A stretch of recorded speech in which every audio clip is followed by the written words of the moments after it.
What should your reps and sets be for mobility work? And is it going to change depending on what type of workout you do?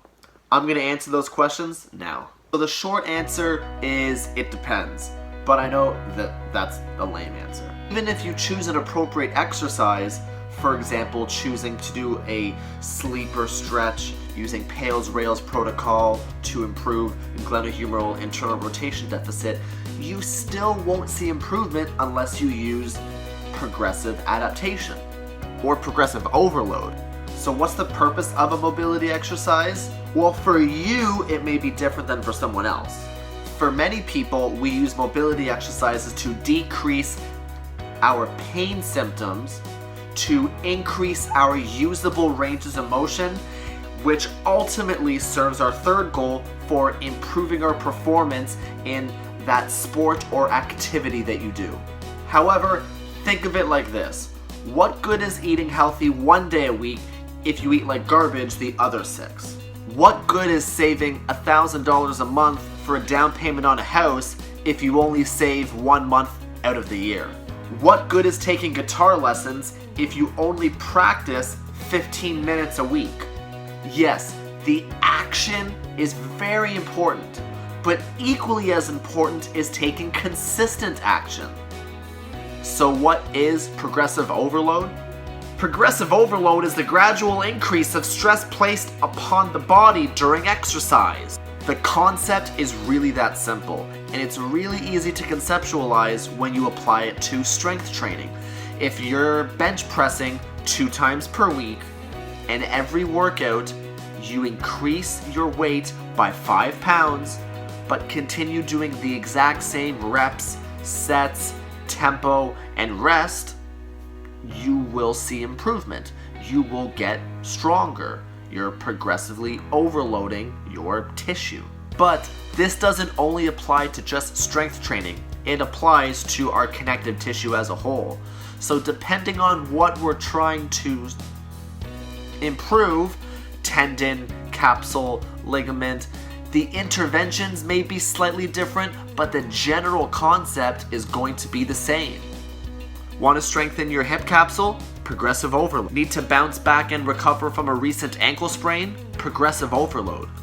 Trying to develop overall more body awareness? If you're a sedentary individual? Progressive overload. Obviously, the details that would go into helping each individual person is going to change, but the general concept is the same. So here it is. What reps and sets should you do for mobility exercises? Whatever quality you are training, use those same parameters. If you're a powerlifter, it might look like this. You might do an A1, A2, A3 series. A1 is going to be a barbell back squat, 5 reps, 5 sets, etc.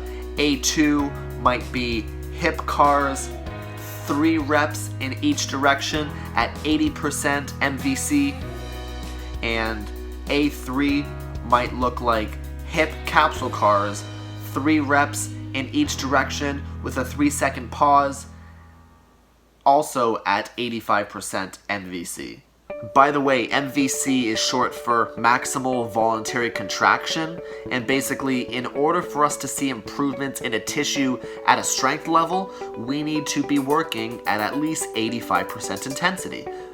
Once again, that's easy to conceptualize because if you're doing something like back squat, bench press, deadlift, 5 reps, 5 sets, you're working at the bare minimum at your 85% threshold, if not higher. So if we're trying to improve our joint health, we follow the same principle. If you're trying to improve your strength and you're working at 85% or higher, then let's also challenge our joints at 85% or higher. But why specifically those exercises after back squat? First, I need to preface this by saying I don't know what limitations you're personally going through, so I can only talk about the overarching concept. Back squat, it can be a great exercise for developing strength, and from a mobility exercises, we're developing strength in our hip in a linear path, going up and down.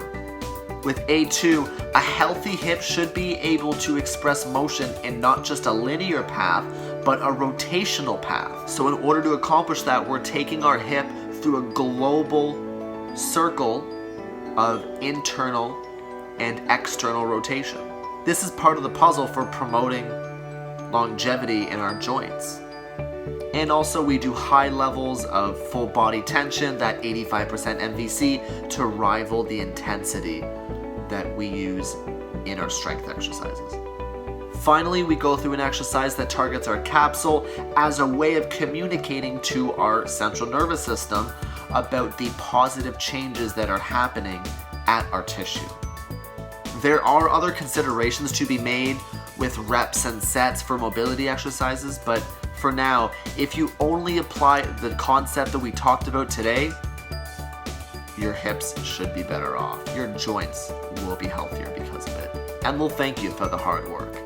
Thank you guys for watching another video of mine. If you did like this information, please hit the like button. And if you want to hear more fitness information, mobility facts, and also hit the subscribe button.